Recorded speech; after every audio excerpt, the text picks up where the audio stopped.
বন্ধুরা, এই দেখুন, এটা হচ্ছে পুকুরের চিংড়ি মাছ, ছোট ছোট। এটার চচ্চড়িও ভালো লাগে, ঝালটাও ভালো লাগে, ও লাউ দিয়েও ভালো লাগে, আবার পাকা তেঁতুল দিয়ে টকও খুব ভালো লাগে। তাই আমি নিয়ে এসেছি। এটাকে কেটে নিতে হবে। চিংড়ি, একদম ছোটো ছোটো চিংড়ি মাছগুলো টক করবো পাকা তেঁতুল দিয়ে।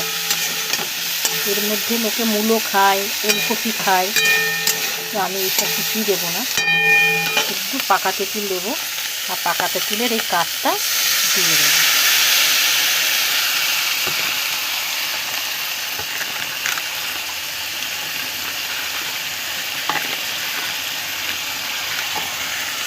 কাঠটা দিয়ে দেবো।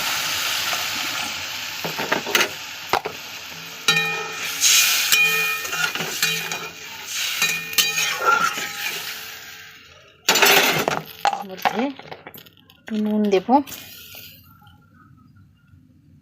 টকের ব্যালেন্সটা ঠিক করার জন্য একটু চিনি দেব।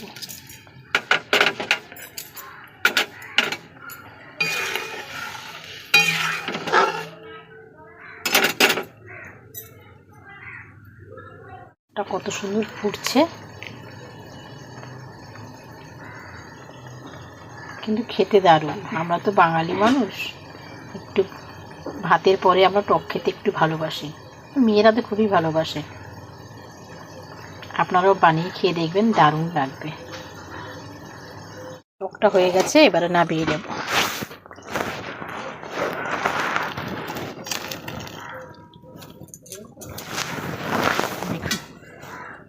কি দারুণ লাগছে না? আপনারাও খেয়ে দেখবেন, দারুণ লাগে।